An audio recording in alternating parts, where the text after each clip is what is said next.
Hi guys, and welcome to my review of the QOA Gimlet. QOA is Queen of Audio. This is a sister company or a sub-brand, I'm really not sure, of Kinera, the same, very much like the Celeste is also. And QOA, let's say if Kinera is the more premium and Celeste is the more budget, this is kind of an in-between. This is actually the first time I'm reviewing a product from QOA. And this particular one is a single ED, a 10mm single ED using an LCP diaphragm. Classy box along the lines of what Kinera usually produces. So this is very much what I was expecting, to be honest. Some characteristics are in the back, and yeah, that's it. Inside it brings nothing else but this case.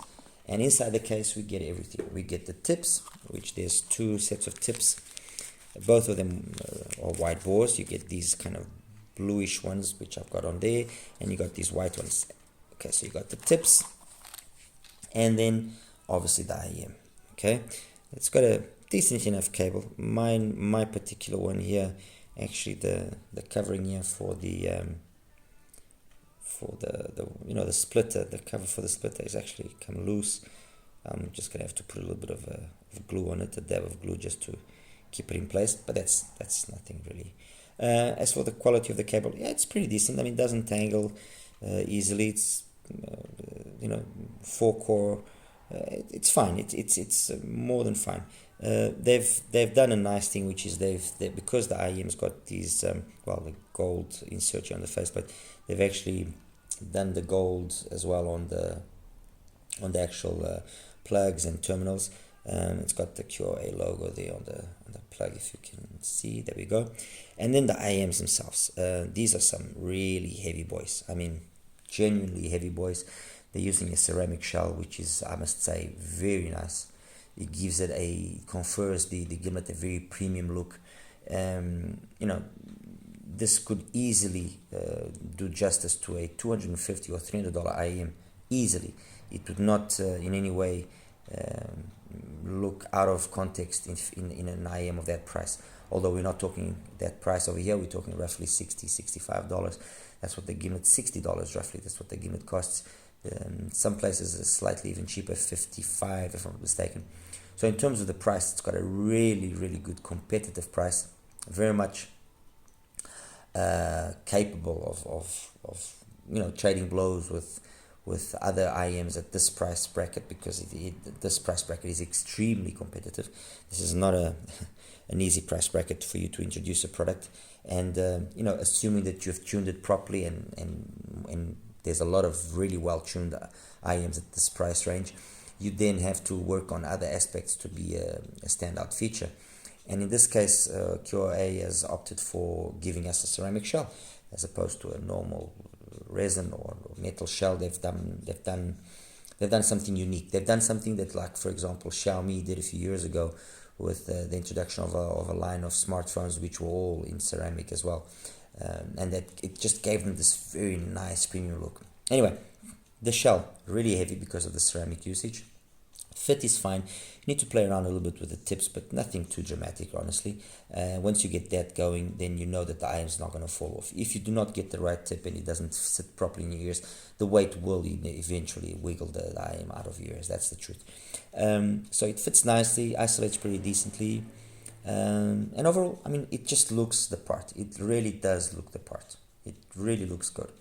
Anyway, in terms of what we want to know, which is the sound, how does it compare with others? Well, guys, you know that I'm fortunate enough to have a lot of IEMs that I can use to compare. I just selected the ones that I have in front here. Some of them, because of the price being very similar. The case of the NA3 and the C3 from Tonality. That's the NF audio there, sorry. And these two on the extremes of the price range, one at $20, one at around $70, which is the KZ EDX Ultra and the BQ Topaz. And the reason they are here is because they've also got a sound signature which is very similar to the sound signature of the Gimlet. And I just said, why not compare it? Anyway, going straight into the sound of the Gimlet. Sound of the Gimlet is a V-shaped signature.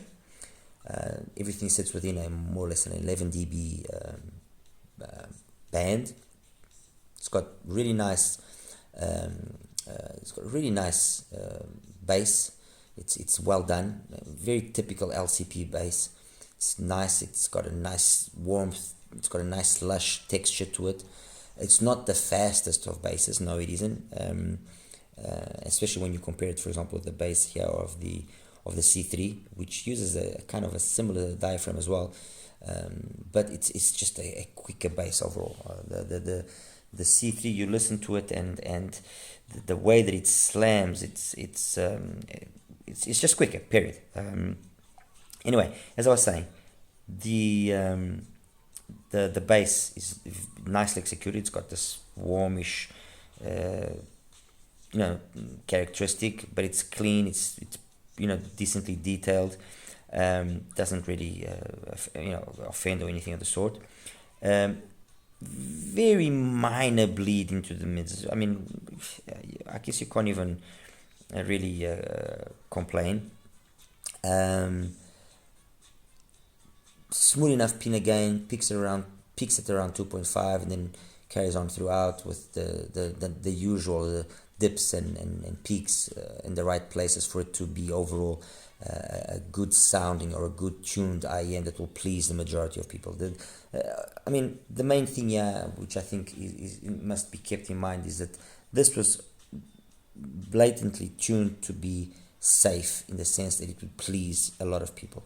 They didn't attempt any unique or different tuning. No, it's a very safe tuned IEM. Anyway, highs or the one area which I think as well things were properly executed.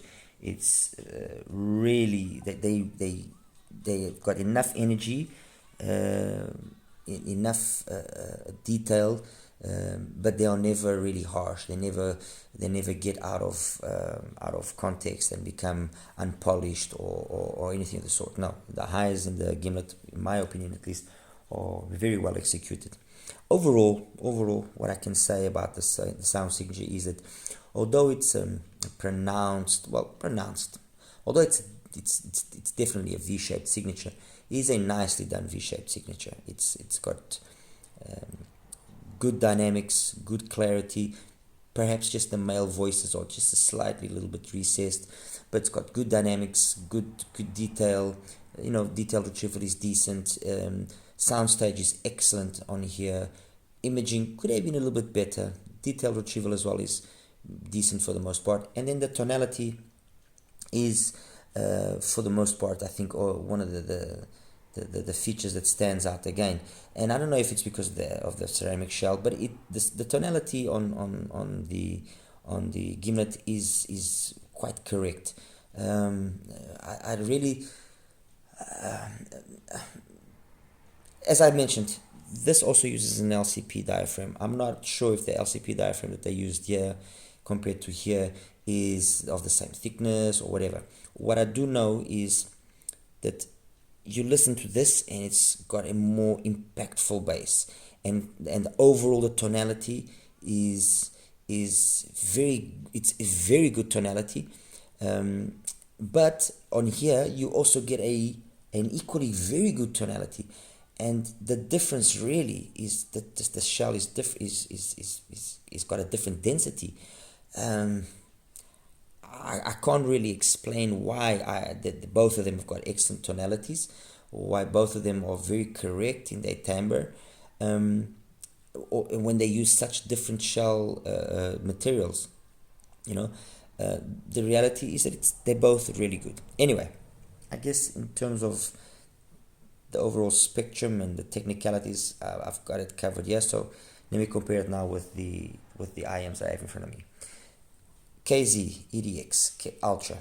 KZ EDX Ultra has got very much a similar curve to this, just less energetic past 1K.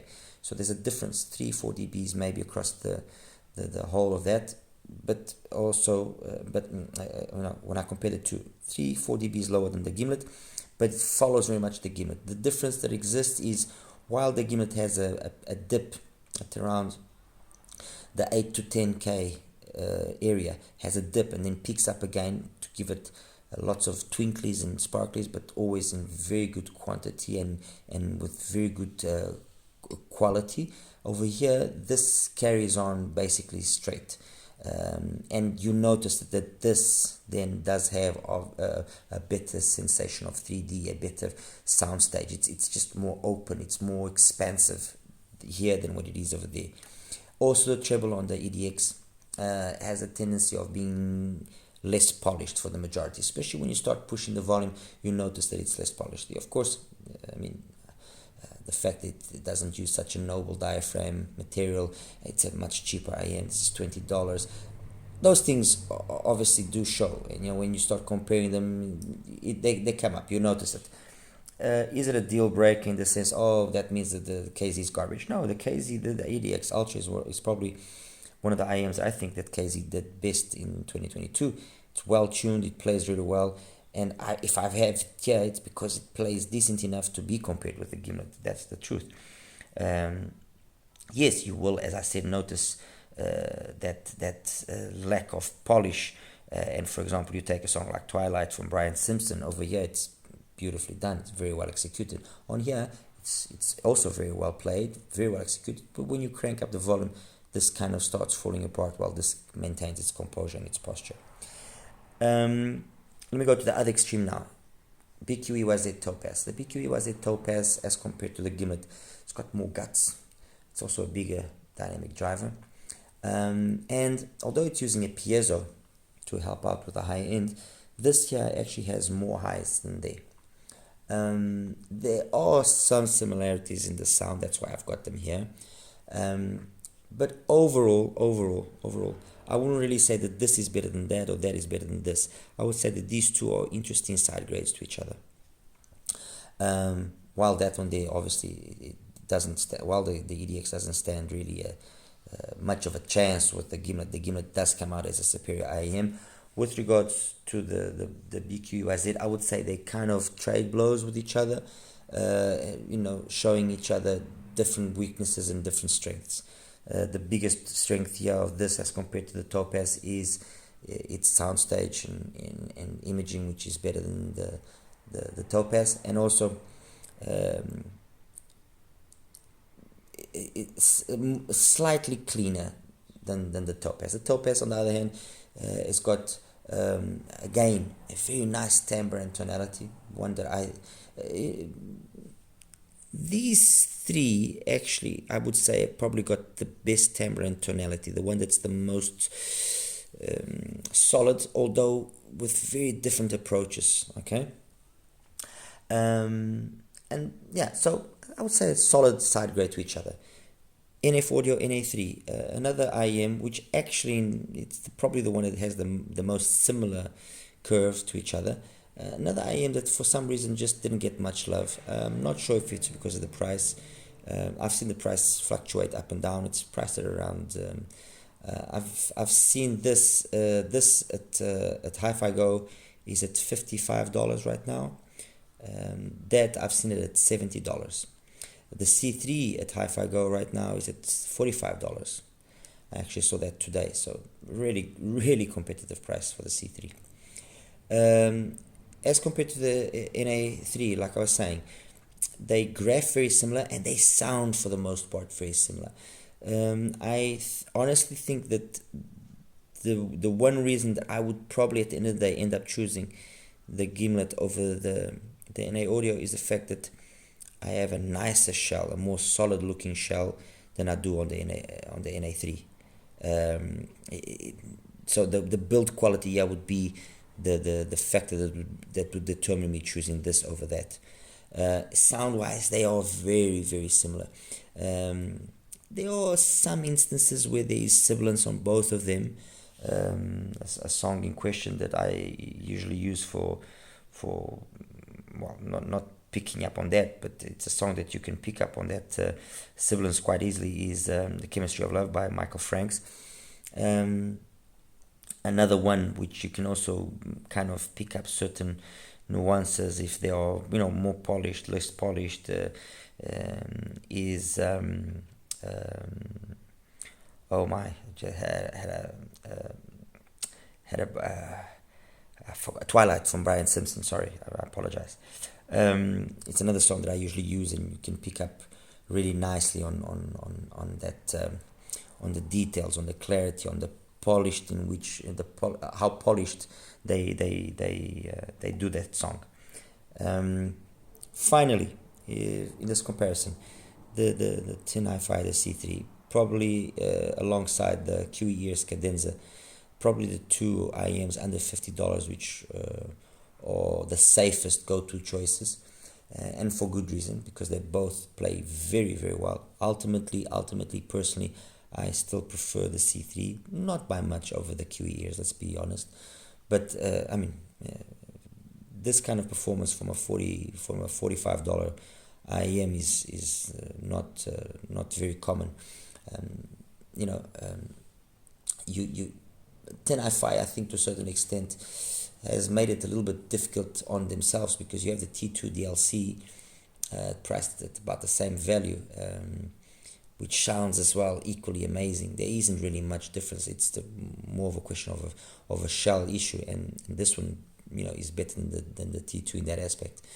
And then you have the T3 Plus, which again, at around $60, it offers a very similar sound.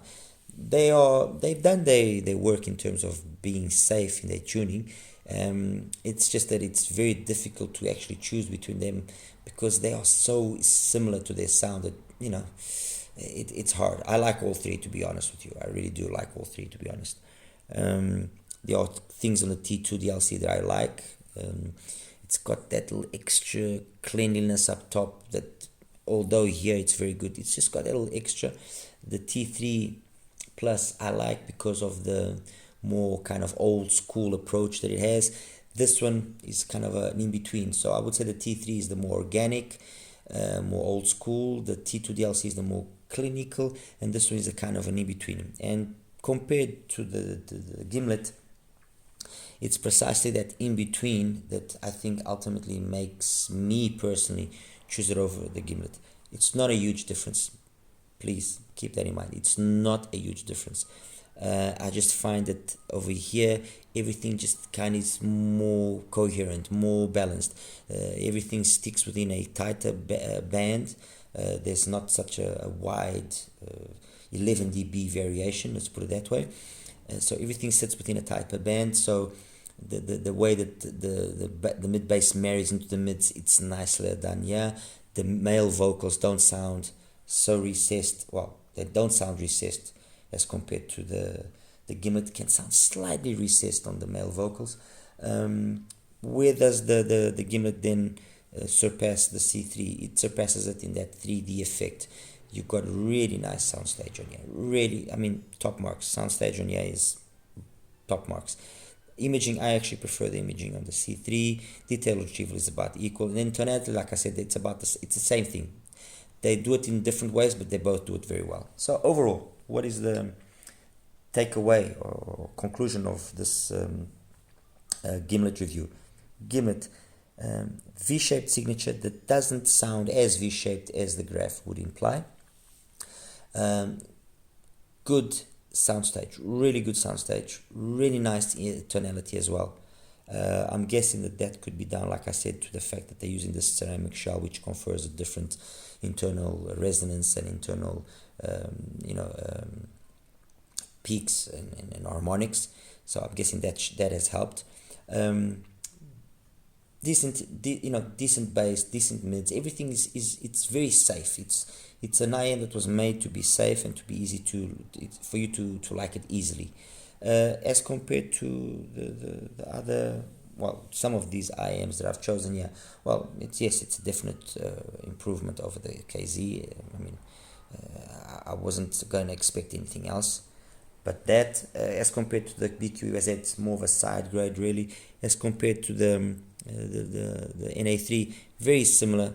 The differentiating factor here is that you got a nicer finish here, so probably that would be a reason for you to choose this over the NA3 as compared to the C3. Well, the C3 is cheaper and it's just as good in terms of price. It doesn't have such a premium looking shell, but look, it's up to you, your decision. Honestly, me personally, I'm a C3 man, but if I had the Gimlet, I wouldn't complain, honestly.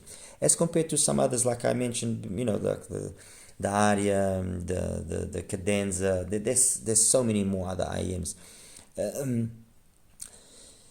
They all have their positives and negatives. They all trade blows.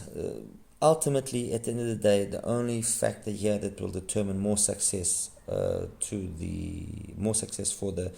the Gimlet is the fact that it competes in a very, very aggressive price range, and being well tuned, and if you take the tuning part aside, the only real differentiating factor that it has to justify you choosing this over others will be the finish. So this could be a choice over the C3 because it's got a nicer premium finish. This has got definitely a better finish than the NA3, and it's cheaper. Okay, as compared to the BQYZ, kind of the same thing. The Aria, it's a metal shell. You take your pick. You pick your poison.